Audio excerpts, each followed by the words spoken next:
வங்கக்கடலில் உருவாகியிருக்கும் டிட்வா புயல் வரும் 29ஆம் தேதி வாக்கில் வட தமிழ்நாட்டை நோக்கி நகர வாய்ப்புள்ளதாக சென்னை வானிலை மையம் தகவல் தெரிவித்துள்ளது. புதுச்சேரி மற்றும் தெற்கு ஆந்திர பிரதேச கடற்கரையை ஒட்டி டிட்வா புயல் நகர வாய்ப்புள்ளதாக வானிலை மையம் கணித்துள்ளது. வங்கக்கடலில் உருவான டிட்வா புயல் மணிக்கு 10 கிலோமீட்டர் வேகத்தில் வடக்கு வடமேற்கு நோக்கி நகர்ந்து வருவதாக வானிலை ஆய்வு மையம் தெரிவித்துள்ளது. தற்போது புயலின் வேகம் குறைந்திருப்பதாகவும் சென்னையில் இருந்து 670 கிலோமீட்டர் தொலைவிலும் புதுச்சேரியில் இருந்து 570 கிலோமீட்டர் தொலைவிலும் மையம் கொண்டுள்ளதாக தெரிவித்துள்ளது. வங்கக்கடலில் டிட்வா சூறாவளி புயல் உருவாகியுள்ள நிலையில் நாகை, பாம்பன், தூத்துக்குடி மற்றும் காரைக்கால் துறைமுகங்களில் 4ஆம் எண் புயல் எச்சரிக்கை கூண்டு ஏற்றப்பட்டுள்ளது. இதேபோல கடலூரில் 2ஆம் எண் கூண்டும், சென்னை, எண்ணூர், காட்டுப்பள்ளி, புதுவை துறைமுகத்தில் 1ஆம் எண் புயல் எச்சரிக்கை கூண்டும் ஏற்றப்பட்டுள்ளன. திருவாரூர், நாகப்பட்டினம், தஞ்சை, புதுக்கோட்டை மாவட்டங்களுக்கு வெள்ளிக்கிழமை அதி கனமழைக்கான ரெட் அலர்ட் விடுக்கப்பட்டுள்ளது. அதேபோல மயிலாடுதுறை, அரியலூர், திருச்சி, திண்டுக்கல், சிவகங்கை, ராமநாதபுரம் மாவட்டங்களில் மிக கனமழையும், தூத்துக்குடி, விருதுநகர், மதுரை, பெரம்பலூர், கடலூர் மாவட்டங்களில் கனமழையும் பெய்ய வாய்ப்புள்ளது. செங்கற்பட்டு, விழுப்புரம், கடலூர், மயிலாடுதுறை, தஞ்சை, திருவாரூர் மாவட்டங்களுக்கு சனிக்கிழமை ரெட் அலர்ட் விடுக்கப்பட்டுள்ளது. புதுச்சேரி மற்றும் காரைக்கால் பகுதிகளிலும் அதி கனமழை பெய்யலாம் என தெரிவித்துள்ளது. அதேபோல தஞ்சாவூர், அரியலூர், பெரம்பலூர், கள்ளக்குறிச்சி, திருவண்ணாமலை, வேலூர், ராணிப்பேட்டை, காஞ்சிபுரம், திருவள்ளூர், சென்னை மாவட்டங்களுக்கு ஆரஞ்சு அலர்ட் விடுக்கப்பட்டுள்ளது.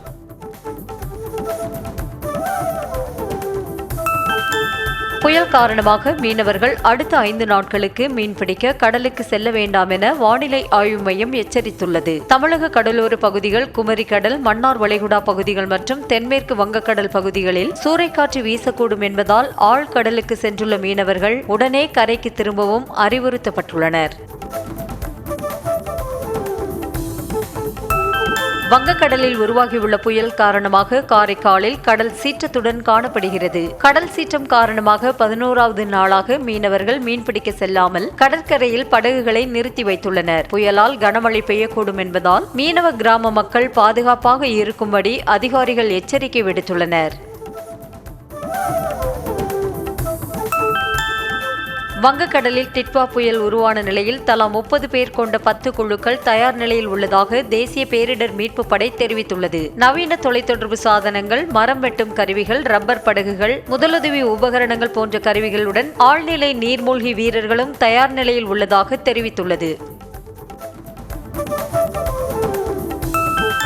தமிழ்நாட்டிற்கு புயல் எச்சரிக்கை விடுக்கப்பட்டதை அடுத்து முன்னெச்சரிக்கை நடவடிக்கைகள் தொடர்பாக முதலமைச்சர் மு.க.ஸ்டாலின் ஆலோசனை மேற்கொண்டார். சென்னை தலைமைச் செயலகத்தில் இருந்து மாவட்ட ஆட்சியர்களுடன் காணொலி மூலம் ஆலோசனை நடத்திய அவர் கனமழையை எதிர்கொள்ள தேவையான நடவடிக்கைகள் குறித்தும் பாதுகாப்பு முன்னேற்பாடுகள் குறித்தும் அவர் கேட்டறிந்தார்.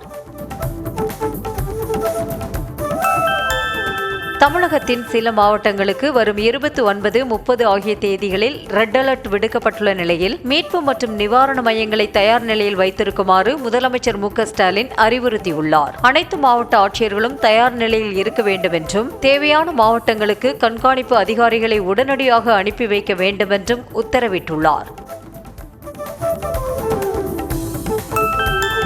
அதிமுகவில் இருந்து நீக்கப்பட்ட முன்னாள் அமைச்சர் செங்கோட்டையன் விஜய் முன்னிலையில் தமிழக வெற்றிக் கழகத்தில் இணைந்தார். பனையூரில் உள்ள தாவேக அலுவலகத்திற்கு சென்ற அவரை பொன்னாடை போர்த்தி பூங்கொத்து கொடுத்து மகிழ்ச்சியுடன் கட்சியின் தலைவர் விஜய் வரவேற்றார். செங்கோட்டையனை தொடர்ந்து அவரது ஆதரவாளர்களும் தமிழக வெற்றிக் கழகத்தில் இணைந்தனர். குறிப்பாக செங்கோட்டையனுடன் வந்திருந்த முன்னாள் எம்பி சத்யபாமா உள்ளிட்ட ஆதரவாளர்களும் விஜய் தலைமையில் தமிழக வெற்றிக் கழகத்தில் இணைந்தனர்.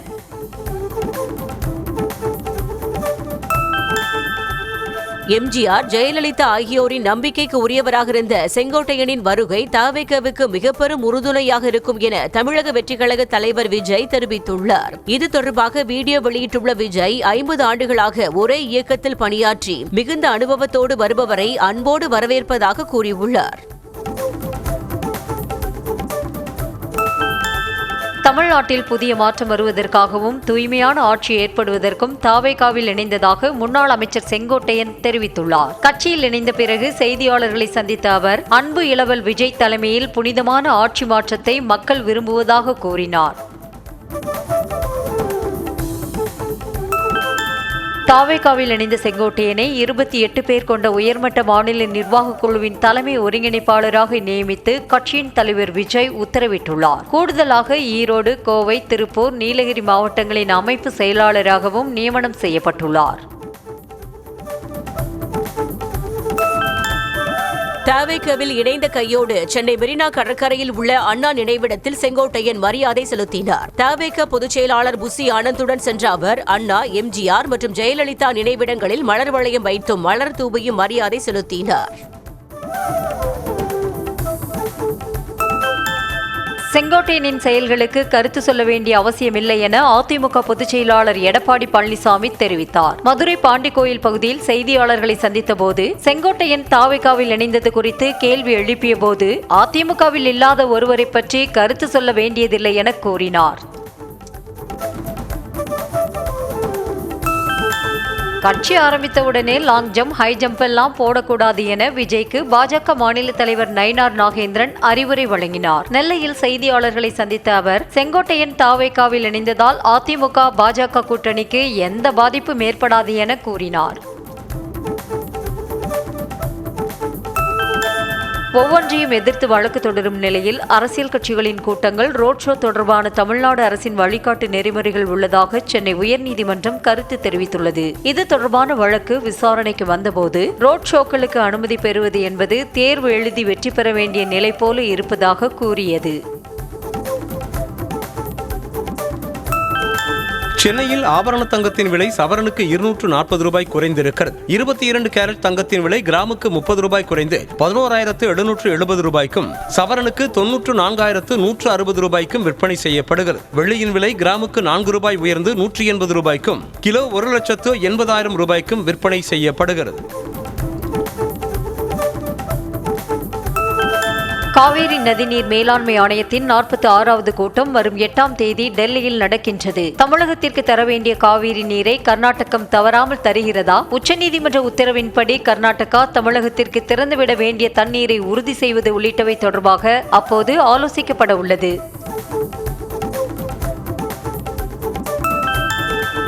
திமுக தலைவரும் முதலமைச்சருமான மு.க. ஸ்டாலின் தலைமையில் வரும் சனிக்கிழமை திமுக எம்பிக்கள் கூட்டம் நடைபெறும் என்று அறிவிக்கப்பட்டுள்ளது. நாடாளுமன்ற குளிர்கால கூட்டத்தொடர் திங்கட்கிழமை தொடங்கும் நிலையில் கோவை, மதுரை மெட்ரோ திட்டம் நிராகரிப்பு உள்ளிட்ட விவகாரங்களை எழுப்புவது குறித்து கூட்டத்தில் ஆலோசனை நடத்த உள்ளதாக கூறப்படுகிறது.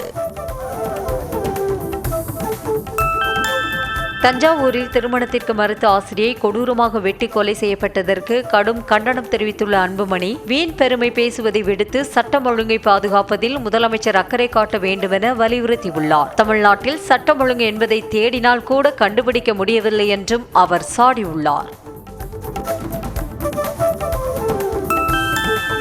சொத்து குவிப்பு வழக்கிலிருந்து கூட்டுறவுத்துறை அமைச்சர் பெரிய கருப்பனை விடுவித்து சிவகங்கை மாவட்ட அமர்வு நீதிமன்றம் உத்தரவிட்டுள்ளது. கடந்த 2012ஆம் ஆண்டு ஊழல் தடுப்பு மற்றும் லஞ்ச ஒழிப்புத் துறையால் தொடரப்பட்ட வழக்கில் குற்றம் நிரூபிக்கப்படாததால் பெரிய கருப்பன் மற்றும் அவரது குடும்பத்தினரை விடுதலை செய்து நீதிபதி உத்தரவிட்டார்.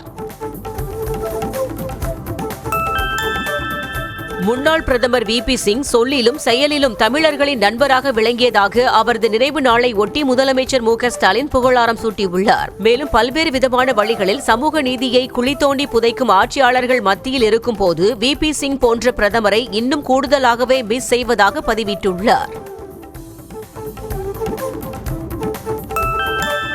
தனது பிறந்த நாளை முன்னிட்டு துணை முதலமைச்சர் உதயநிதி ஸ்டாலின் சென்னை மெரினாவில் உள்ள அண்ணா மற்றும் கலைஞர் நினைவிடங்களில் மலர் தூவி மரியாதை செலுத்தினார். அப்போது நினைவிடங்களில் பணிபுரியும் தூய்மை பணியாளர்கள் மற்றும் பாதுகாவலர்களுக்கு 5,000 ரூபாய் பணம், 26 கிலோ அரிசி மூட்டை மற்றும் வேட்டி, சேலை உள்ளிட்ட நலத்திட்ட உதவிகளை வழங்கினார். துணை முதலமைச்சர் உதயநிதி ஸ்டாலினுக்கு பிறந்தநாள் வாழ்த்து தெரிவித்துள்ள முதலமைச்சர் மு.க. ஸ்டாலின், கொள்கை பற்றோடு உழைப்பிலும் அவர் உயர்ந்து வருவதாக பாராட்டு தெரிவித்துள்ளார். காட்சிக்கு எளியனாக, கடுஞ்சொல் சொல்லாதவனாக, மக்களின் அன்புக்குரியவனாக, எப்போதும் மக்களுக்காக களத்தில் நிற்பவனாக திகழ வேண்டும் என்றும் அவர் வாழ்த்தியுள்ளார்.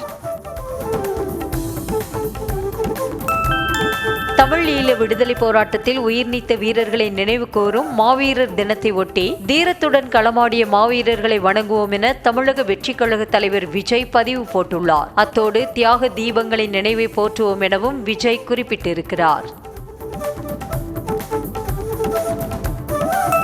கரூரில் தாவேக கூட்ட நெரிசலில் சிக்கி 41 பேர் உயிரிழந்த விவகாரம் தொடர்பாக பாதிக்கப்பட்டவர்களின் குடும்பத்தினரிடம் சிபிஐ அதிகாரிகள் விசாரணை மேற்கொண்டனர். சிபிஐ அனுப்பிய சம்மனை ஏற்று 9 குடும்பத்தை சேர்ந்தவர்கள் நேரில் ஆஜராகி சம்பவத்தன்று நடந்தது குறித்து விளக்கமளித்தனர். செங்கோட்டையின் தாவேகாவில் இணைந்தது தெரியாமல் ஓபிஎஸ் அணியை சேர்ந்தவர்கள் செங்கோட்டையின் புகைப்படமுள்ள பேனருடன் உசிலம்பட்டியில் போராட்டத்தில் ஈடுபட்டனர். பேனர்களில் ஓபிஎஸ், டிடிவி தினகரன், சசிகலா மற்றும் செங்கோட்டையனின் உருவப்படங்கள் இருந்த நிலையில் அனைவரும் ஒருங்கிணைந்து இருந்தபோது தயார் செய்யப்பட்ட பேனர் என எம்எல்ஏ ஐயப்பன் விளக்கமளித்தார்.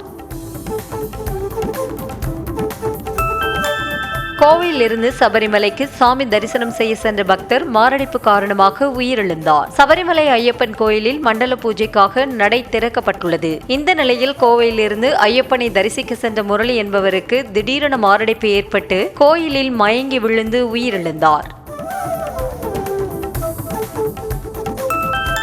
கோவை கல்லூரி மாணவி கூட்டு பாலியல் வன்கொடுமை செய்யப்பட்ட வழக்கில் கைதான மூவரையும் ஒருநாள் காவலில் எடுத்து விசாரிக்க காவல்துறைக்கு மகளிர் நீதிமன்றம் அனுமதி வழங்கியுள்ளது. கடந்த 3ஆம் தேதி விமான நிலையத்திற்கு பின்புறம் காரில் அமர்ந்து காதலருடன் பேசிக் கொண்டிருந்த மாணவியை 3 பேர் கும்பல் முட்புதருக்குள் தூக்கி சென்று பாலியல் வன்கொடுமை செய்தது. நெல்லை கவின் ஆணவ படுகொலை வழக்கில் சுர்ஜித்தின் தந்தை சரவணனின் ஜாமீன் மனுவின் தீர்ப்பை உயர்நீதிமன்ற மதுரை அமர்வு தேதி குறிப்பிடாமல் ஒத்திவைத்தது. கடந்த 98 நாட்களாக சிறையில் இருக்கும் சரவணன், சுர்ஜித் தனது மகன் என்பதை தவிர வேறு எந்த தொடர்பும் இல்லை என்றும் சம்பவத்தன்று பணியில் இருந்ததாகவும் கூறி ஜாமீன் கோரியுள்ளார். ECR OMR-ஐ இணைக்கும் வகையில் 204 கோடி ரூபாய் செலவில் உயர்மட்ட இரும்பு மேம்பாலம் அமைக்க தமிழ்நாடு மாநில கடலோர மண்டல மேலாண்மை ஆணையம் அனுமதி வழங்கியது. ECR OMR இடையே எங்கும் இணைப்பு சாலைகள் இல்லை என்பதால் புதிய பாலம் கட்ட முடிவு செய்யப்பட்டுள்ளது. இதனால் நெரிசல் குறைவதோடு பயண நேரமும் வெகுவாக குறையும் என சொல்லப்படுகிறது. அதிமுகவை பிளவுபடுத்தி தமிழ்நாட்டில் 2வது பெரிய சக்தியாக வர வேண்டும் என்பதே பாஜகவின் ஆசை என மதிமுக முதன்மை செயலாளர் துரை வைகோ தெரிவித்திருக்கிறார். தூத்துக்குடி மாவட்டம் கோவில்பட்டியில் செய்தியாளர்களிடம் பேசிய அவர், ஜெயலலிதா மரணத்திற்கு பிறகு அதிமுகவை பலவீனப்படுத்தும் முயற்சியை பாஜக தொடர்ந்து செய்வதாக குற்றம் சாட்டினார். சென்னையில் நகைப்பட்டறை உரிமையாளரை தாக்கி 60 லட்சம் ரூபாய் மதிப்பிலான 52 சவரன் தங்க நாணயங்களை கொள்ளையடித்து சென்ற வழக்கில் நகைக்கடை அதிபர் உட்பட 3 ராஜஸ்தான் மாநிலத்தில் வைத்து தனிப்படை போலீசார் கைது செய்தனர். அவர்களிடமிருந்து 414 கிராம் தங்க நாணயங்கள், வெள்ளி மற்றும் தாமிர தகடுகளும் பறிமுதல் செய்யப்பட்டன. சென்னை அடுத்த பூண்டி சத்தியமூர்த்தி அணையில் இருந்து வினாடிக்கு 200 கன அடி உபரிநீர் கொசஸ்தலை ஆற்றில் திறக்கப்பட்டுள்ளதால் கரையோர மக்களுக்கு வெள்ள அபாய எச்சரிக்கை விடுக்கப்பட்டுள்ளது. புயல் காரணமாக திருவள்ளூர் மாவட்டத்தில் கனமழை எச்சரிக்கை விடுக்கப்பட்டிருக்கும் நிலையில் அணையின் பாதுகாப்பு கருதி உபரிநீர் திறக்கப்பட்டுள்ளதாக அதிகாரிகள் தெரிவித்தனர். தொடர் கனமழை காரணமாக தருமபுரி மாவட்டத்தில் உள்ள வாணியாறு அணை நிரம்பியதை அடுத்து அணையில் இருந்து உபரி நீர் திறந்துவிடப்பட்டுள்ளது. 65.27 அடி உயரம் கொள்ளளவு கொண்ட இந்த அணையின் மூலம் பாப்பிரெட்டிப்பட்டி சுற்றுவட்டார பகுதிகளில் உள்ள 17 கிராமங்களில் சுமார் 10,517 ஏக்கர் விளைநிலங்கள் பாசன வசதியை பெறுகின்றன. திருவாரூர் மாவட்டத்தில் 3 நாட்களாக பெய்த கனமழை காரணமாக 4000 ஏக்கர் சம்பா நெல் பயிர் மழை நீரில் மூழ்கி அழுகும் நிலை ஏற்பட்டுள்ளதாக விவசாயிகள் வேதனை தெரிவித்தனர். ஏக்கருக்கு 15,000 ரூபாய் வரை செலவு செய்திருக்கும் நிலையில் பாதிக்கப்பட்ட பயிர்களுக்கு உரிய நிவாரணம் வழங்க வேண்டுமென கோரிக்கை விடுத்தனர். தூத்துக்குடி மாவட்டத்தில் பெய்த கனமழை காரணமாக சுந்தரவேல்புரம் குடியிருப்பு பகுதி மற்றும் மையவாடியில் மழைநீர் தேங்கி தொற்றுநோய் ஏற்படும் அபாயம் உள்ளதாக பொதுமக்கள் அச்சம் தெரிவித்துள்ளனர். முறையான வடிகால் வசதியை அமைத்து தர வேண்டும் என்றும் தேங்கியுள்ள தண்ணீரை அகற்ற நடவடிக்கை எடுக்க வேண்டும் எனவும் கோரிக்கை விடுத்துள்ளனர். தூத்துக்குடி மாவட்டம் மாப்பிள்ளையூரணி ஊராட்சிக்கு உட்பட்ட மாதாநகரை மழை வெள்ளம் சூழ்ந்திருப்பதால் மக்கள் சிரமத்திற்கு ஆளாகியுள்ளனர். சுகாதார கேடு ஏற்பட்டு நோய் பரவும் அச்சம் ஏற்பட்டுள்ளதாக கவலை தெரிவிக்கும் மக்கள் போர்க்கால அடிப்படையில் மழை நீரை அகற்றி முறையான வடிகால் மற்றும் சாலைகளை அமைத்து தர கோரிக்கை விடுத்துள்ளனர். ராமநாதபுரம் மாவட்ட கடலோர பகுதிகளில் கடந்த 1 வார காலமாக சூறைக்காற்று வீசும் நிலையில் கடல் சீற்றத்தால் தனுஷ்கோடி மீனவ கிராமத்தில் கடல் நீர் புகுந்தது. கிராமத்திற்கு செல்லும் பிரதான சாலையில் தேங்கியுள்ள மழை நீருடன் கடல் நீரும் கலந்ததால் ஊரில் இருந்து வெளியே வர முடியாமல் கிராம மக்கள் முடங்கும் நிலை உள்ளது. நாட்டின் விண்வெளி துறையை மறுவடிவமைப்பு செய்வதில் ஜென்செட் இளைஞர்களின் பங்கு இன்றியமையாதது என பிரதமர் மோடி தெரிவித்தார். ஹைதராபாத்தில் ஸ்கைரூட் ஏரோஸ்பேஸ் எனும் தனியார் ஸ்டார்ட் அப் நிறுவனத்தை காணொலி மூலம் துவக்கி வைத்த பிரதமர், புதிய வாய்ப்புகள் திறக்கப்படும் போதெல்லாம் ஜென்செட் தலைமுறையினர் ஆர்வமுடன் முன்னேறுவதாகவும் நாட்டு நலனுக்கே முக்கியத்துவம் அளிப்பதாகவும் பாராட்டினார்.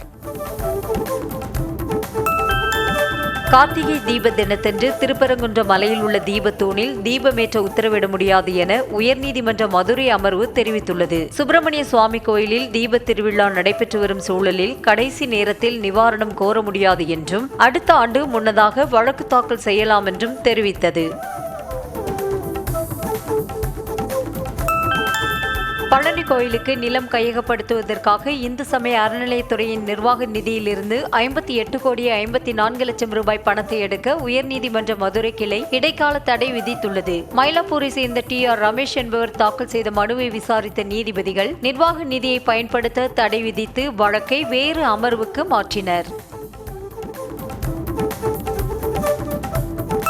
கடலூர் மாவட்டம் பெண்ணாடம் பேரூராட்சியில் அதிமுக, தேமுதிகவை சேர்ந்த 3 பெண் கவுன்சிலர்கள் பேரூராட்சி நிர்வாகத்தை கண்டித்து வாயில் கருப்பு துணி கட்டி போராட்டத்தில் ஈடுபட்டனர். 5, 9, 10 ஆகிய வார்டுகளில் அடிப்படை வசதிகள் செய்து தரவில்லை என கூறி அந்தந்த வார்டுகளை சேர்ந்த பெண் கவுன்சிலர்கள் பேரூராட்சி அலுவலகம் முன்பு போராட்டத்தில் ஈடுபட்டனர். புதுக்கோட்டை மாவட்டம் கரம்பக்குடியில் கால்வாய்களில் உள்ள ஆக்கிரமிப்புகளை அகற்றி நீர்நிலைகளுக்கு வழிவகை செய்ய கோரி விசிகாவினர் செல்போன் டவர் மீது ஏறி போராட்டத்தில் ஈடுபட்டதால் பரபரப்பு ஏற்பட்டது. ஆக்கிரமிப்புகள் அகற்றப்படாததால் பல குளங்களுக்கு தண்ணீர் வரத்து இல்லாமல் விவசாயம் பாதிக்கப்படுவதாக குற்றம் சாட்டினர். வேலூர் மாவட்டம் குடியாத்தம் அருகே சாலை, குடிநீர் உள்ளிட்ட அடிப்படை வசதிகளை செய்து தரவில்லை என கண்டித்து பேரணாம்பட்டு நகராட்சி அலுவலகத்தை முற்றுகையிட்டு பொதுமக்கள் போராட்டத்தில் ஈடுபட்டனர். நகராட்சி நிர்வாகத்திடம் பலமுறை முறையிட்டும் நடவடிக்கை எடுக்கப்படாததால் ஆத்திரமடைந்த மக்கள் அலுவலகத்தை முற்றுகையிட்டனர். புதுச்சேரியில் போலி மாத்திரைகள் தயாரித்து விற்பனை செய்த விவகாரத்தில் சிபிஐ விசாரணை உத்தரவிடக் கோரி JCM மக்கள் மன்றத்தின் சார்பில் ஆர்ப்பாட்டம் நடைபெற்றது. சட்டப்பேரவை அலுவலகம் முன்பு நடைபெற்ற போராட்டத்தில் சுயேட்சை MLAக்கள் அங்காளன் உள்ளிட்ட 100க்கும் மேற்பட்டோர் கலந்து கொண்டு அரசை கண்டித்து முழக்கமிட்டனர். ஈரோடு மாவட்டம் பெருந்துறை அருகே தகாத உறவுக்கு இடையூறாக இருந்த கணவனை கொலை செய்த மனைவியும் அவருடன் உறவு வைத்திருந்த நபரையும் போலீசார் கைது செய்தனர். ஸ்ரீதரை காட்டுப்பகுதிக்கு அழைத்து சென்று அளவுக்கு அதிகமாக மது ஊற்றி கொடுத்து கழுத்தை நெரித்துக் கொன்று உடலை சாக்கு மூட்டையில் கட்டி புதரில் வீசிவிட்டு வெளியூருக்கு தப்பியதாக போலீசார் தெரிவித்தனர். செங்கல்பட்டு மாவட்டம் சிங்கப்பெருமாள் கோவில் அருகே தலையில் வெட்டுக்காயங்களோடு கிடந்த 20 வயது மதிக்கத்தக்க இளைஞரின் சடலத்தை மீட்டு போலீசார் விசாரணை மேற்கொண்டு வருகின்றனர். தென்மேல்பாக்கம் பகுதியில் உள்ள ஏரிக்கரையில் கிடந்த சடலத்தை மீட்டு உடற்கூராய்விற்கு அனுப்பி வைத்த போலீசார் உயிரிழந்த இளைஞர் யார் என விசாரித்து வருகின்றனர். முதியோர்களுக்கு பிரீமியம் வாழ்க்கையை அளிப்பதற்காக சென்னை அருகே ஸ்ரீபெரும்புதூரில் லேண்ட்கார் ப்ராப்பர்ட்டி டெவலப்மெண்ட் முதியோர் குடியிருப்புகளை அறிமுகம் செய்துள்ளது. மருத்துவ வசதி, லாண்டரி வசதி, உணவகங்கள், வழிபாட்டு தலங்கள் உள்ளிட்ட முதியோருக்கான அனைத்து வசதிகளையும் உள்ளடக்கிய குடியிருப்பின் விலை 49 லட்சம் ரூபாய் முதல் 55 லட்சம் ரூபாய் வரை விலை நிர்ணயம் செய்யப்பட்டுள்ளது. குற்றாலம் பிரதான அருவியில் 6 நாட்களுக்கு பிறகு குளிக்க அனுமதி அளிக்கப்பட்டுள்ளது. குற்றாலம் பிரதான அருவியில் ஏற்பட்ட வெள்ள சேதங்கள் சீரமைக்கப்பட்டதால் அருவியில் குளிக்க அனுமதி அளிக்கப்பட்டது. இதையடுத்து ஏராளமான ஐயப்ப பக்தர்கள் உள்ளிட்டோர் மகிழ்ச்சியாக அருவியில் குளித்து மகிழ்ந்தனர். தூத்துக்குடி மாவட்டம் ஸ்ரீவைகுண்டம் அணையிலிருந்து தாமிரபரணி ஆற்றில் திறக்கப்பட்ட தண்ணீரால் திருச்செந்தூர் அருகே முத்தையாபுரம் கிராமத்தில் உள்ள எல்லப்ப நாயக்கன் குளம் நிறைந்து மறுக்கால் வழியாக பாய்கிறது. இதனால் விவசாயிகள் மகிழ்ச்சி அடைந்துள்ள நிலையில் மறுக்கால் வழியாக தண்ணீர் பாயும் இடத்தில் பொதுமக்கள் வலை விரித்து மீன் பிடித்தனர். கொடைக்கானலில் பெய்த கனமழை காரணமாக குடிநீர் பாசன வாய்க்கால் சேதமடைந்து தண்ணீர் வெளியேறி வீணாகி வருவதாக அப்பகுதி மக்கள் புகார் தெரிவிக்கின்றனர். மேல்மலை கிராமத்தில் அமைந்துள்ள வாய்க்காலில் இருந்து வரும் தண்ணீரை போலூர் மக்கள் விவசாயம் மற்றும் குடிநீருக்காக பயன்படுத்தி வருகின்றனர். திருவாரூர் மாவட்டத்தில் பிரபல தனியார் நிறுவனங்களின் பெயர்களில் போலி உரம் தயாரித்து விற்பனை செய்பவர்களை கைது செய்ய வலியுறுத்தி விவசாயிகள் போராட்டத்தில் ஈடுபட்டனர். மாவட்ட ஆட்சியர் அலுவலகத்தில் நடந்த விவசாயிகள் குறைதீர் கூட்டத்தில் ஆட்சியர் முன்பாக போலி உரத்தை கொட்டி போராட்டத்தில் ஈடுபட்டதால் பரபரப்பு ஏற்பட்டது. சென்னையில் மனைவியின் இறப்பு சான்றிதழ் பெற 3 ஆண்டுகளாக அலைக்கழிப்பதாக கூறி வட்டார வருவாய் அலுவலகத்தில் முதியவர் ஒருவர் கழுத்தில் பதாகை கட்டியபடி போராட்டத்தில் ஈடுபட்டார். திருவொற்றியூரை சேர்ந்த விக்னேஸ்வரராவ் என்பவர் தனது மனைவி இறப்பு சான்றிதழ் பெற பிறப்பு இறப்பு சான்றிதழ் வழங்கும் மண்டல அலுவலகத்தில் விண்ணப்பித்து 3 ஆண்டுகள் காத்திருப்பதாக வேதனை தெரிவித்தார். சென்னை மதுரவாயலில் புதிதாக வாங்கிய எலக்ட்ரிக் பைக் தொடர்ந்து பழுதாவது குறித்து கேள்வி எழுப்பிய தம்பதியை கடுமையாக தாக்கிய கடை உரிமையாளர் கைது செய்யப்பட்டார். மாகனு கடையில் வாங்கிய எலக்ட்ரிக் பைக் பழுதானதை தொடர்ந்து அதனை சரி செய்ய கடையில் விட்டபோது பேட்டரி பழுதாகிவிட்டதாகவும் ஆனால் அதனை மாற்றித்தர முடியாது என உரிமையாளர் கூறியதாக தெரிகிறது. புதுக்கோட்டை மீன் மார்க்கெட்டில் திடீர் ஆய்வு நடத்திய உணவு பாதுகாப்புத்துறை அதிகாரிகள் விற்பனைக்காக வைக்கப்பட்டிருந்த கெட்டுப்போன 350 கிலோ மீன்களை பறிமுதல் செய்தனர். தொடர்ந்து அவற்றை பினாயில் ஊற்றி அழித்த அதிகாரிகள் கெட்டுப்போன மீன்களை விற்பனை செய்த 2 கடைகளின் உரிமையாளர்களுக்கு தலா 3000 ரூபாய் அபராதம் விதித்தார். டெல்லியில் காற்றின் தரம் 14வது நாளாக மிகவும் மோசமான நிலையிலேயே தொடர்வதாக மாசு கட்டுப்பாட்டு வாரியம் தெரிவித்துள்ளது.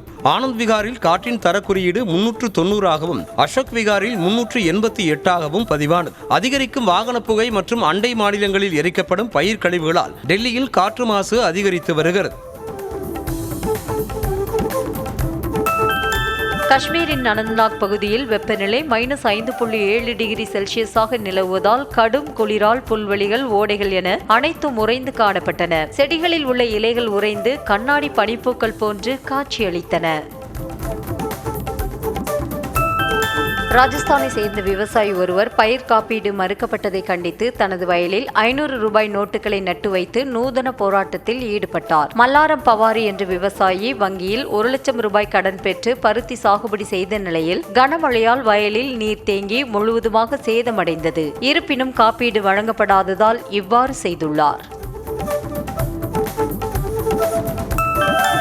வெள்ளை மாளிகை அருகே துப்பாக்கி சூடு நடத்தியதாக ஆப்கானைச் சேர்ந்தவர் கைது செய்யப்பட்டிருக்கும் நிலையில் ஆப்கானிஸ்தானில் இருந்து வரும் அனைத்து விசா விண்ணப்பங்களையும் நிறுத்தி வைப்பதாக அமெரிக்கா அறிவித்துள்ளது. நாட்டின் பாதுகாப்பு மற்றும் மக்களின் பாதுகாப்பு கருதி இந்த நடவடிக்கை எடுக்கப்படுவதாக அமெரிக்க குடியேற்ற சேவை மையம் தெரிவித்திருக்கிறது. இலங்கையில் தொடர் கனமழை மற்றும் வெள்ளத்தில் சிக்கி உயிரிழந்தவர்களின் எண்ணிக்கை 31ஆக உயர்ந்துள்ளது. குறிப்பாக மட்டக்களப்பு மாவட்டத்தில் வெள்ளம் கரைபுரண்டோடிய பாலத்தில் சென்ற கார் அடித்து செல்லப்பட்டதில் அதில் பயணித்த தாத்தா பாட்டி மற்றும் 6 வயது பேத்தி என ஒரே குடும்பத்தை சேர்ந்த 3 பரிதாபமாக உயிரிழந்தனர். தாய்லாந்தின் ஹேட்டியாய் பகுதி முழுவதும் கொட்டி தீர்த்த பெருமழையால் பல்வேறு பகுதிகள் வெள்ளக்காடாக காட்சியளிக்கின்றது. ஒரு வாரமாக பெய்த தொடர் கனமழை காரணமாக குடியிருப்பு பகுதிகள், சாலைகள் என அனைத்து பகுதிகளும் வெள்ள நீரால் பாதிக்கப்பட்டுள்ளது. வெள்ளப்பெருக்கில் சிக்கி இதுவரை சுமார் 30க்கும் அதிகமானோர் உயிரிழந்துள்ளதாக அந்நாட்டு அரசு தெரிவித்துள்ளது. மகளிர் பிரீமியர் லீக் கிரிக்கெட் தொடர் வரும் ஜனவரி 9ஆம் தேதி தொடங்கி பிப்ரவரி 5ஆம் தேதி வரை நடைபெறும் என அறிவிக்கப்பட்டுள்ளது. ஐசிசி ஆண்கள் T20 உலகக்கோப்பை கிரிக்கெட் தொடர் பிப்ரவரி 7ஆம் தேதி தொடங்குகிற காரணத்தினால் WPL போட்டிகள் முன்கூட்டியே ஜனவரி மாதம் தொடங்குகின்றது. நவி மும்பை மற்றும் வதோதராவில் போட்டிகள் நடைபெறும் என அறிவிக்கப்பட்டுள்ளது. ஒப்பந்தப்படி 2027ஆம் ஆண்டு வரை இந்திய கிரிக்கெட் அணியின் தலைமை பயிற்சியாளராக கௌதம் கம்பீர் தொடர்வார் என BCCI முடிவெடுத்துள்ளதாக கூறப்படுகிறது. தென்னாப்பிரிக்க அணிக்கு எதிரான டெஸ்ட் கிரிக்கெட் போட்டிகளில் இந்திய அணி மோசமான தோல்வியை தழுவிய நிலையில் கம்பீரை தலைமை பயிற்சியாளர் பதவியிலிருந்து நீக்க வேண்டும் என கோரிக்கை வலுத்தது குறிப்பிடத்தக்கது. இந்திய அணியின் மோசமான ஆட்டம் காரணமாக தென்னாப்பிரிக்க அணி டெஸ்ட் கிரிக்கெட் தொடரை கைப்பற்றிய நிலையில் கேப்டன் ரிஷப் பந்த் ரசிகர்களிடம் மன்னிப்பு கேட்டுள்ளார். கடந்த சில தினங்களாக கிரிக்கெட்டில் மோசமான ஆட்டத்தை வெளிப்படுத்தியதை ஒப்புக்கொள்வதாகவும் ரசிகர்களின் எதிர்பார்ப்பை பூர்த்தி செய்ய முடியவில்லை எனவும் பந்த் வருத்தமுடன் பதிவிட்டுள்ளார். கவுஹாத்தியில் நடைபெற்ற இந்திய அணிக்கு எதிரான இரண்டாவது டெஸ்ட் கிரிக்கெட் போட்டியில் 9 கேட்ச்களை பிடித்து சாதனை படைத்த தென்னாப்பிரிக்க வீரர் எய்டன் மார்க்ரம் ஒரு போட்டியில் அதிக கேட்ச் பிடித்த வீரர் என்ற சாதனையை படைத்தார். இந்திய வீரர் ரஹானே ஒரு டெஸ்ட் போட்டியில் 8 கேட்ச் பிடித்ததே முந்தைய சாதனையாக இருந்தது. 14வது ஜூனியர் ஹாக்கி உலகக்கோப்பை போட்டிகள் சென்னை மற்றும் மதுரையில் வெள்ளிக்கிழமை கோலாகலமாக தொடங்குகின்றது. 24 நாடுகள் பங்கேற்கும் ஹாக்கி போட்டி 6 பிரிவுகளாக பிரிக்கப்பட்டுள்ளது. ஒவ்வொரு பிரிவிலும் தலா 4 அணிகள் இடம்பெற்றுள்ளன. குரூப் பி பிரிவில் இந்தியா, சுவிட்சர்லாந்து, சிலி, ஓமன் ஆகிய நாடுகள் இடம்பெற்றுள்ளன. நடிகையும் பிக்பாஸ் பிரபலமான சம்யுக்தா முன்னாள் கிரிக்கெட் வீரரான அனிருத்தா ஸ்ரீகாந்தை கரம் பிடித்தார். ஸ்ரீகாந்தின் இல்லத்தில் நடைபெற்ற திருமண நிகழ்ச்சியில் குடும்ப நண்பர்கள் மட்டுமே கலந்து கொண்டனர். இது தொடர்பான புகைப்படங்கள் இணையத்தில் வெளியான நிலையில் திரைப்பிரபலங்கள், ரசிகர்கள் பலரும் வாழ்த்து தெரிவித்து வருகின்றனர். கும்பகோணம் ஆதி கும்பேஸ்வரர் கோயிலில் வரும் 1ஆம் தேதி கும்பாபிஷேகம் நடைபெறவுள்ள நிலையில் தங்க முலாம் பூசப்பட்ட 44 புதிய கலசங்கள் அலங்கரிக்கப்பட்ட வாகனத்தில் வைத்து மேளதாளங்கள் முழங்க ஊர்வலமாக கோயிலுக்கு கொண்டு வரப்பட்டது. 2028ஆம் ஆண்டு மகாமக விழா நடைபெறவுள்ள நிலையில் 15 கோடி ரூபாய் மதிப்பில் கும்பாபிஷேக திருப்பணிகள் தொடங்கி நடைபெற்று வருகிறது. விழுப்புரம் மாவட்டம் மரக்காணம் அருகே ஆலத்தூர் கிராமத்தில் உள்ள வேட்டை வெங்கட்ராய பெருமாள் கோயில் மகா கும்பாபிஷேகம் வெகு விமர்சையாக நடைபெற்றது. சிவாச்சாரியார்கள் புனித நீரை கோயில் கோபுரங்களுக்கு எடுத்து சென்று வேத மந்திரங்கள் முழங்க கலசங்களில் ஊற்றி கும்பாபிஷேகம் செய்ததை ஏராளமான பக்தர்கள் சாமி தரிசனம் செய்தனர். கடலூர் மாவட்டம் பன்ருட்டி அருகே ரேணுகா பரமேஸ்வரி ஆலய அஷ்டபந்தன மகா கும்பாபிஷேக விழாவில் திரளான பக்தர்கள் பங்கேற்றனர். யாகசாலையில் இருந்து கொண்டுவரப்பட்ட புனித நீரானது வேத மந்திரங்கள் முழங்க கோபுர கலசத்திற்கு ஊற்றப்பட்டு கும்பாபிஷேகம் வெகு விமர்சையாக நடைபெற்றது.